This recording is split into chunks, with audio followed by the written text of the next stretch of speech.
ഇതിനെ കേരള രാഷ്ട്രീയം ഒരു തെരഞ്ഞെടുപ്പിന്റെ രംഗത്തേക്ക് പോയിക്കൊണ്ടിരിക്കുക. അതിനിടയിലാണ് LDF ഭരണം നിലനിർത്തുക എന്ന ലക്ഷ്യത്തോടു കൂടി ഇപ്പോൾ ഒരു യാത്ര ഇങ്ങനെ നടത്തിക്കൊണ്ടിരിക്കുന്നുണ്ട്. BJP-യുടെ യാത്ര വരാൻ പോകുന്നുണ്ട്. ഈ LDF-ന്റെ യാത്രയിൽ തന്നെ നമ്മൾ കാണുന്ന ചില കാര്യങ്ങൾ, കസേര പല സ്ഥലത്ത് ഒഴിയുന്നു, അതുമായി ബന്ധപ്പെട്ട വിവാദങ്ങളൊക്കെ ഉണ്ടാകുന്നതിനിടയിൽ പ്രതിപക്ഷ നേതാവിന്റെ ഒരു പുതുയുഗ യാത്ര എന്ന പേരിൽ ഒരു യാത്ര വരുന്നുണ്ട്. ആ യാത്രയുടെ ഒരു പ്രത്യേകത ഞാൻ കാണുന്നത്, ഒരു വലിയ ഭരണവിരുദ്ധ വികാരം നിലനിൽക്കുന്ന ഒരു കേരളത്തിൽ മൂന്നാമത്തെ ടേമിലേക്ക് LDF പോകാതെ വീണ്ടും ഒരു UDF വരും എന്ന് കഴിഞ്ഞ തദ്ദേശ ഇലക്ഷന് ശേഷം ആളുകളൊക്കെ കരുതിയിരിക്കുന്ന ഒരു സമയത്താണ് VD സതീശൻ കൃത്യമായി ഒരു പുതുയുഗ യാത്രയുമായി ഇറങ്ങിയിരിക്കുന്നത്. അപ്പോൾ ആ ഒരു യാത്രയുടെ രാഷ്ട്രീയ പ്രാധാന്യം എത്രത്തോളം ഉണ്ട്? തീർച്ചയായും കാസർഗോഡ് നിന്ന് ആരംഭിക്കുകയാണ്. സപ്തഭാഷാ സംഗമഭൂമിയായ കാസർഗോഡ്, കന്നഡയും കൈരളിയും കൈകോർക്കുന്ന കാസർഗോഡ് നിന്നും VD സതീശന്റെ യാത്ര ആരംഭിച്ച് മഞ്ചേശ്വരത്ത് നിന്ന് യാത്ര ആരംഭിച്ച് ആ യാത്ര തിരുവനന്തപുരത്ത് സമാപിക്കുമ്പോൾ 14 ജില്ലകളിലൂടെയും കടന്നു പോകുമ്പോൾ കോൺഗ്രസും ഐക്യജനാധിപത്യ മുന്നണിയും UDF-ഉം ലക്ഷ്യം വെക്കുന്നത് കേരളത്തിന്റെ ഭരണം തിരിച്ചുപിടിക്കുക എന്ന് തന്നെയാണ്. 10 വർഷമായി കേരളത്തിൽ അധികാരത്തിന് പുറത്തുള്ള കോൺഗ്രസിന്, UDF-ന് ഇത്തവണ അധികാരത്തിലെത്തിയേ മതിയാകൂ. കാരണം ഇനിയും ഒരു ഭരണമില്ലാതെ പുറത്തിരിക്കേണ്ട സാഹചര്യമുണ്ടായാൽ കേരളത്തിലെ കോൺഗ്രസിന്റെ സംഘടനാ സംവിധാനത്തെ, ഐക്യജനാധിപത്യ മുന്നണി എന്ന മുന്നണി സംവിധാനത്തെ കാര്യമായി ബാധിക്കുമെന്ന തിരിച്ചറിവ് കോൺഗ്രസിനും UDF-നും ഉണ്ട്. അതുകൊണ്ട് തന്നെയാണ് ഇത്തരമൊരു യാത്രയുമായി ഒറ്റക്കെട്ടായി ഒരേ മനസ്സോടുകൂടി UDF നേതൃത്വം കടന്നു വരുന്നത്. കോൺഗ്രസ് വലിയ ആത്മവിശ്വാസത്തിലാണ്. ആത്മവിശ്വാസത്തിന്റെ കാരണം ഡിസംബർ മാസം 2025 ഡിസംബർ മാസം 9, 11 തീയതികളിലായി 2 ഘട്ടങ്ങളിലായി കേരളത്തിൽ നടന്ന തദ്ദേശ സ്വയംഭരണ സ്ഥാപനങ്ങളിലേക്കുള്ള തെരഞ്ഞെടുപ്പിൽ നേടിയ മികച്ച വിജയം തന്നെയാണ് കോൺഗ്രസിന്റെ ആത്മവിശ്വാസത്തിന്റെ കരുത്ത്. 6-ൽ 4 കോർപ്പറേഷനുകളും കോൺഗ്രസ് ഭരിക്കുന്ന സാഹചര്യത്തിലേക്ക് എത്തുന്നു. കോഴിക്കോട് കോർപ്പറേഷനിൽ ഭരണം നഷ്ടമാകുന്നത് കപ്പിനും ലിപ്പിനുമിടയിലാണ്. തിരുവനന്തപുരം കോർപ്പറേഷനിൽ കഴിഞ്ഞ തവണത്തെ സീറ്റിൽ നിന്ന് അതിൻ്റെ ഇരട്ടിയായി സീറ്റ് വർദ്ധിപ്പിക്കാൻ കോൺഗ്രസിന് കഴിഞ്ഞു എന്നതൊരു യാഥാർത്ഥ്യമാണ്. മുനിസിപ്പാലിറ്റികളും ജില്ലാ പഞ്ചായത്തുകളും ബ്ലോക്ക് പഞ്ചായത്തുകളും ഗ്രാമപഞ്ചായത്തുകളും തൂത്തുവാരുന്ന സാഹചര്യത്തിൽ കേരളത്തിൽ എത്തുന്നു. അതുമാത്രമല്ല, CPM-ന്റെ കോട്ടക്കൊത്തളങ്ങളിലേക്ക് കടന്നു കയറാൻ കോൺഗ്രസിന് കഴിഞ്ഞു. കൊല്ലം പോലെയുള്ള എക്കാലത്തും CPM-നെ മാത്രം തുണച്ചിട്ടുള്ള കോഴിക്കോടിന്റെ മലയോര മേഖലയിലും കോഴിക്കോടിന്റെ ഗ്രാമീണ മേഖലയിലേക്കടക്കം കോൺഗ്രസും UDF-ഉം തിരിച്ചു വരുന്ന ഒരു കാഴ്ച നമുക്ക് കാണാൻ കഴിഞ്ഞു. അതുകൊണ്ട് തന്നെ ഈ ഒരു സാഹചര്യത്തിൽ തെരഞ്ഞെടുപ്പ് നടക്കുകയാണെങ്കിൽ 100 സീറ്റ് നേടി അധികാരത്തിൽ വരാൻ കഴിയുമെന്നാണ് കോൺഗ്രസിന്റെ കണക്കുകൂട്ടൽ. അതിന് കോൺഗ്രസ് പറയുന്ന ചില കാര്യങ്ങളുണ്ട്. 10 വർഷമായി കേരളം ഭരിച്ചുകൊണ്ടിരിക്കുന്ന ഇടതു സർക്കാരിനെതിരെ ശക്തമായ ജനവിരുദ്ധ വികാരം, അല്ലെങ്കിൽ ശക്തമായ ജനവികാരം, സർക്കാർ വിരുദ്ധ വികാരം സംസ്ഥാനത്ത് നിലനിൽക്കുന്നുണ്ട്. അത് മാത്രമല്ല, സ്വർണ്ണക്കൊള്ള, ശബരിമല സ്വർണ്ണക്കൊള്ള വ്യാപകമായ തരത്തിൽ കഴിഞ്ഞ ലോക്കൽ ബോഡി തെരഞ്ഞെടുപ്പിൽ കോൺഗ്രസും BJP-യും പ്രചരണായുധമാക്കിയിരുന്നു. ഇതൊരു വലിയ തരത്തിൽ CPM-നെ ബാധിച്ചിട്ടുണ്ട് എന്നാണ് ഇരു മുന്നണികളുടെയും വിലയിരുത്തൽ. കൂടാതെ കേരളത്തിന്റെ ആരോഗ്യ മേഖലയുമായി ബന്ധപ്പെട്ട നാൾക്കുനാൾ ഉണ്ടാകുന്ന വിവാദം, മുഖ്യമന്ത്രിയുടെ കുടുംബവുമായി ബന്ധപ്പെട്ട് വരുന്ന വിവാദം, കേരളത്തിലെ വിദ്യാഭ്യാസ വകുപ്പുമായി ബന്ധപ്പെട്ട് വരുന്ന വിവാദം, കേരളത്തിലെ വ്യവസായ വകുപ്പുമായി ബന്ധപ്പെട്ട് വരുന്ന വിവാദം, അതോടൊപ്പം തന്നെ വനം വകുപ്പുമായി ബന്ധപ്പെട്ട് വരുന്ന വിവാദം, ഇതെല്ലാം കേരളത്തിൽ വലിയ ചർച്ചയാകുന്ന പശ്ചാത്തലത്തിൽ അതെല്ലാം ഐക്യജനാധിപത്യ മുന്നണിക്ക് അനുകൂലമായ നിലമൊരുക്കുന്ന സാഹചര്യമാണ് കേരളത്തിൽ ഉള്ളതെന്നാണ് കോൺഗ്രസ് ക്യാമ്പിന്റെ കണക്കൂട്ടൽ. അതുമാത്രമല്ല, മുമ്പെങ്ങുമില്ലാത്ത വിധം കേരളത്തിൽ കോൺഗ്രസ് ഒരു തെരഞ്ഞെടുപ്പ് മുഖത്ത് തമ്മിലടിക്കാറായിരുന്നു നേരത്തെ എല്ലാം ഉണ്ടായിരുന്നത്.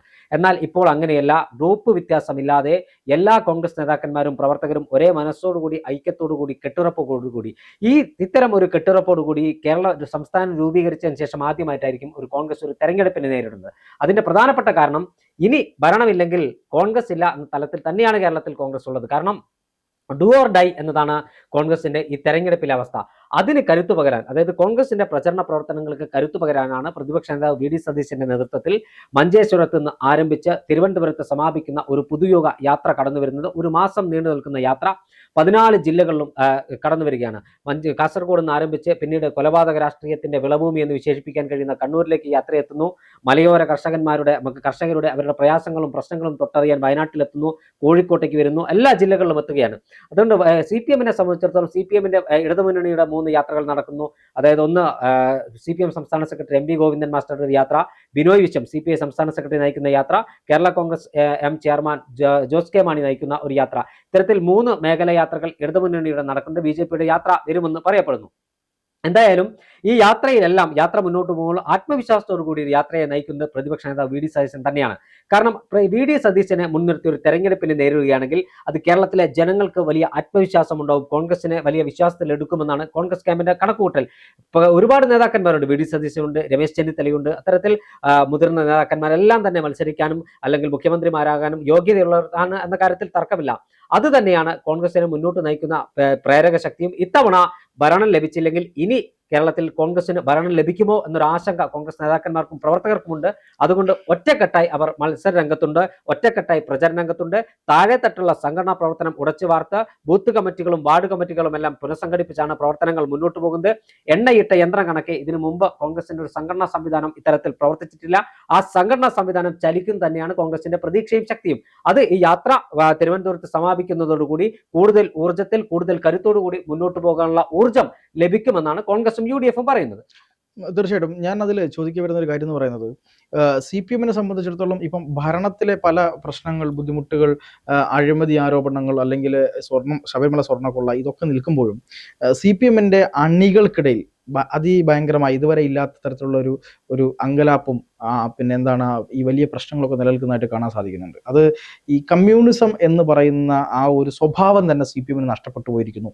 കംപ്ലീറ്റ് പിണറായിസത്തിലേക്ക് എത്തിപ്പെട്ടിരിക്കുന്നു. പിണറായിസത്തിലേക്ക് പാർട്ടിയെ കൊണ്ടുപോയി ഈ എല്ലാ മൂല്യങ്ങളെയും അടിയറവ് വെച്ച് ഇത് എന്താണ്, ഇത് ലെഫ്റ്റ് അല്ല, ഇതൊരു പക്ക റൈറ്റ് വിങ് പൊളിറ്റിക്സ്, അതിനേക്കാട്ടും അപ്പുറത്തുള്ള വേറെന്തോ പൊളിറ്റിക്സിലേക്ക് ഇതിനെ കൊണ്ടുപോയിരിക്കുന്നു എന്നൊരു ബോധ്യം കൂടെ അണികളുണ്ട്. ഞാനത് പറയാൻ വരുന്നത്, ഇപ്പൊ കണ്ണൂരിലേക്ക് യാത്ര എത്തുമെന്ന് പറയുന്ന സമയത്ത് പോലും നമ്മൾ കുഞ്ഞികൃഷ്ണനെ പറ്റിയും ആളുകളെ പറ്റിയും ആലോചിക്കേണ്ടതുണ്ട്.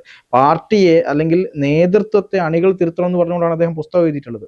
അപ്പോൾ അതിൽ പോലും രക്തസാക്ഷി ഫണ്ട് തട്ടിപ്പറിക്കുന്ന ഉൾപ്പെടെയുള്ള കാര്യങ്ങളുമായി ബന്ധപ്പെട്ടുള്ള വലിയ ആരോപണങ്ങളാണ് വരുന്നത്. അപ്പോൾ CPM-ന്റെ അണികൾക്കിടയിൽ പോലും CPM വീണ്ടും ഒരു ഭരണത്തിൽ വരുന്നത് വേണ്ട എന്ന രീതിയിലേക്കുള്ള ഒരു ആ രീതിയിലേക്ക് ചർച്ചകൾ മാറി തുടങ്ങിയിട്ടില്ലേ? തീർച്ചയായും CPM-ന്റെ അണികൾ ഒരു വലിയ വിഭാഗം, അതായത് സൈബർ പോരാളികളല്ലാത്ത CPM എന്ന ആശയം, കമ്മ്യൂണിസം എന്ന ആശയം നെഞ്ചേറ്റുന്ന ഒരു വലിയ വിഭാഗം പറയുന്നത്, ഇനിയും ഒരു ഭരണത്തിലേക്ക് എത്തുകയാണെങ്കിൽ, അല്ലെങ്കിൽ മൂന്നാമതും പിണറായിയോ അല്ലെങ്കിൽ ഇടതുപക്ഷമോ ഭരണത്തിലെത്തുകയാണെങ്കിൽ അത് കേരളത്തിൽ ബംഗാളിന് സമാനമായ അവസ്ഥ ഉണ്ടാക്കുമെന്ന് പാർട്ടി പ്രവർത്തകർ തന്നെ ആശങ്കപ്പെടുന്ന സാഹചര്യമുണ്ട്. അതേ സാഹചര്യത്തിലാണ് ഇപ്പോൾ പാർത്ഥൻ പറഞ്ഞതുപോലെ കണ്ണൂർ പയ്യന്നൂരിലെ കുഞ്ഞികൃഷ്ണന്റെ ആത്മകഥ പുറത്തു വന്നപ്പോൾ ഉണ്ടായ വിവാദം. ആത്മകഥയല്ല, അതിനു മുമ്പ് ഒരു സ്വകാര്യ ചാനലിൽ കൊടുത്ത അഭിമുഖം പാർട്ടിയെ പിടിച്ചുലച്ചിട്ടുണ്ട് എന്നതൊരു യാഥാർത്ഥ്യമാണ്. പാർട്ടിക്ക് വേണ്ടി ജീവനും ജീവിതവും ഹോമിച്ച ധനരാജ് എന്ന് പറയുന്ന രക്തസാക്ഷിയുടെ പേരിൽ പിരിച്ചെടുത്ത പണം പാർട്ടി നേതാക്കന്മാർ സ്വന്തം പോക്കറ്റിലേക്ക് തിരികെ കയറ്റിയെന്നാണ് CPIM-ന്റെ ജില്ലാ കമ്മിറ്റി അംഗമായിരുന്ന കുഞ്ഞികൃഷ്ണൻ പറഞ്ഞത്. അതിനുശേഷം അദ്ദേഹത്തിന്റെ ആത്മകഥ കഴിഞ്ഞ ദിവസം പുറത്തിറക്കി. അതായത് നേതൃത്വത്തെ അണികൾ തിരുത്തട്ടെ. ഇത്തരത്തിൽ നേതൃത്വത്തെ തിരുത്താനിറങ്ങിയ നേതാക്കന്മാർക്ക് പാർട്ടിയെ തിരുത്താൻ കഴിഞ്ഞിട്ടില്ല എന്നതാണ് യാഥാർത്ഥ്യം. ഈ കുഞ്ഞികൃഷ്ണന് മുമ്പ് നേതൃത്വത്തെ തിരുത്താനിറങ്ങിയ ചില നേതാക്കന്മാർ കേരളത്തിൽ ഉണ്ടായിരുന്നു. കണ്ണൂരിലെ എക്കാലത്തെയും CPM-നെ തലയെടുപ്പോടെ നയിച്ച MB രാഘവന്റെ അവസ്ഥ പിന്നീട് എന്താണെന്ന് നമുക്കറിയാം. ആലപ്പുഴയിൽ പുന്നപ്രയും വയലാറും സ്ഥിതി ചെയ്യുന്ന ആലപ്പുഴയിൽ CPM-നെതിരെ ശബ്ദമുയർത്തി പോലീസ് ലാത്തിച്ചാർജ് ഏറ്റ് തന്റെ ഗർഭപാത്രം പുറത്തു ചാടിയ കേരളം കണ്ട ഏറ്റവും മികച്ച വനിതാ നേതാക്കന്മാരിൽ ഒരാളായ KR ഗൗരിയമ്മയുടെ അവസ്ഥ എന്തായാലും നമുക്കറിയാം. അതോടൊപ്പം തന്നെ കണ്ണൂർ ജില്ലയ്ക്ക് തൊട്ടിപ്പുറത്തുള്ള കോഴിക്കോട് ജില്ലയിൽ പാർട്ടിയുടെ മൂല്യച്യുതിക്കെതിരെ പ്രതികരിച്ച TP ചന്ദ്രശേഖരൻ എന്ന് പറയുന്ന മുൻ SFI DYFI നേതാവിനെ, മുൻ CPM നേതാവിനെ 51 വെട്ടുവെട്ടി കൊലപ്പെടുത്തിയാണ് CPM അദ്ദേഹം പാർട്ടിയെ തിരുത്താൻ ശ്രമിച്ചെന്നുള്ള മറുപടി കൊടുത്തത്. എറണാകുളത്തേക്ക് എത്തുമ്പോൾ അത് VB ചെറിയാനാണ്. തൊട്ടപ്പുറത്ത് കോഴിക്കോട് ജില്ലയിൽ അറിയപ്പെടുന്ന ആളുകളുണ്ട്, അറിയപ്പെടാത്ത ആളുകളുടെ തളിക്കുളത്തും കുന്നംകുളത്തുമെല്ലാം ഇത്തരത്തിൽ തിരുത്താനിറങ്ങിയ ആളുകളെയെല്ലാം ഒന്നുകിൽ അവരെ പാർട്ടിക്ക് വരുതിയിലാക്കി അവരെ തിരിച്ച് പാർട്ടിയിലേക്ക് കൊണ്ടുവരികയോ അല്ലെങ്കിൽ അവരെ കുലംകുത്തികളായി ചിത്രീകരിച്ച പടിയടച്ച് പിണ്ണം വെച്ച ചരിത്രമാണ് CPM-നുള്ളത്. എന്നാൽ അണികൾ ഈ കാര്യത്തിൽ ചില സൂചനകൾ പാർട്ടി നേതൃത്വത്തിൽ നൽകുന്നു എന്നതൊരു യാഥാർത്ഥ്യമാണ്. പയ്യന്നൂർ പോലെയുള്ള CPM-ന്റെ കോട്ടക്കൊത്തളമായ ഒരു പ്രദേശത്ത് ഞാനിപ്പോഴും വിശ്വസിക്കുന്നു, കുഞ്ഞികൃഷ്ണന്റെ പുസ്തകമല്ല, എന്ത് പുസ്തകം, കാറൽ മാർക്സ് എന്ന പുസ്തകം എഴുതിയാൽ പോലും പയ്യന്നൂർ നിയമസഭാ മണ്ഡലത്തിൽ കോൺഗ്രസോ ഐക്യജനാധിപത്യ മുന്നണിയോ ജയിക്കുന്ന ഒരു സാഹചര്യം ഉണ്ടാവില്ല.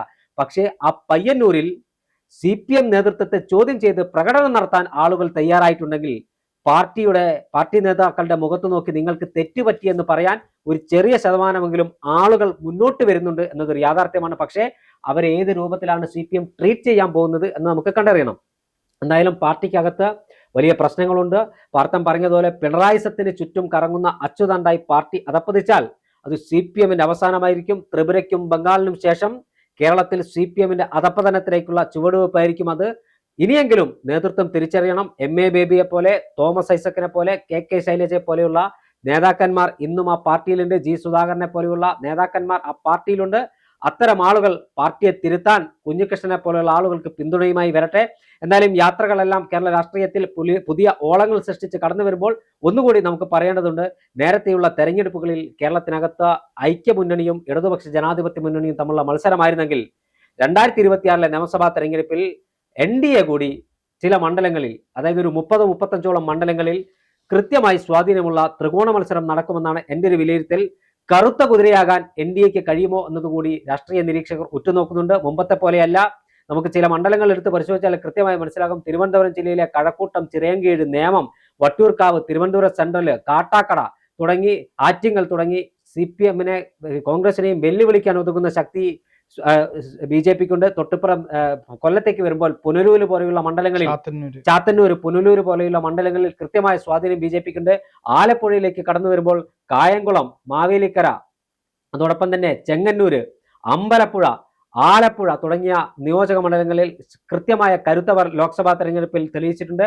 പാലക്കാടും കാസർഗോഡും മഞ്ചേശ്വരം ഉൾപ്പെടെയുള്ള മണ്ഡലങ്ങളിൽ കൃത്യമായ സ്വാധീനം ഇത്തവണ തൃശ്ശൂര്, ഇരിങ്ങാലക്കുട, മണലൂര് മണ്ഡലങ്ങളിലെല്ലാം കൃത്യമായ സ്വാധീനം BJP അല്ലെങ്കിൽ അവരുടെ കരുത്ത് തെളിയിച്ചിട്ടുണ്ട്. അതുകൊണ്ട് തന്നെ രണ്ട് മുന്നണികളുടെ യാത്രകൾ നടന്നുകൊണ്ടിരിക്കുന്നു. ഇനി മൂന്നാമത്തെ മുന്നണിയായ NDAയുടെ അല്ലെങ്കിൽ BJPയുടെ ഒരു യാത്ര കൂടി കേരളത്തിൽ വരുമ്പോൾ കേരളത്തിന്റെ തെരഞ്ഞെടുപ്പ് അംഗം അതിന്റെ തുടക്കം കുറിക്കാൻ പോവുകയാണ്. മീനച്ചൂടിനെ വെല്ലുന്ന തെരഞ്ഞെടുപ്പ് ചൂടിലേക്കാണ് കേരളം പോകുന്നത്. എന്തായാലും ഈ യാത്രകളെല്ലാം കേരളീയ സമൂഹത്തോട് വിളിച്ചു പറയുന്നത് അതാത് രാഷ്ട്രീയ പാർട്ടികൾ ഉയർത്തുന്ന മുദ്രാവാക്യമാണ്. അതിൽ MV ഗോവിന്ദന്റെയും അതോടൊപ്പം ബിനോയ് വിശ്വത്തിന്റെയും യാത്ര ആരംഭിച്ചു കഴിഞ്ഞു. പക്ഷേ യാത്ര പാർത്ഥം പറഞ്ഞതിൽ ഒഴിഞ്ഞ കസേലകൾ മാധ്യമങ്ങൾ ചിത്രീകരിച്ച് പ്രേക്ഷകരുടെ മുന്നിലേക്ക് എത്തിക്കുമ്പോൾ VD സതീശന്റെ യാത്ര ഏത് തരത്തിലായിരിക്കും കേരളീയ സമൂഹം സ്വീകരിക്കുന്നത്, VD സതീശന്റെ ആ നിയമസഭയ്ക്കകത്തുള്ള സ്വീകാര്യത അല്ലെങ്കിൽ കേരളീയ സമൂഹത്തിന്റെ മുന്നിലുള്ള സ്വീകാര്യത അദ്ദേഹത്തിന് യാത്രയ്ക്ക് ലഭിക്കുമെന്നത് നമുക്ക് യാത്ര ആരംഭിച്ച് അത് യാത്ര കേരളത്തിൽ പര്യടനം നടത്തുമ്പോൾ നമുക്ക് കണ്ടറിയാം. തീർച്ചയായിട്ടും.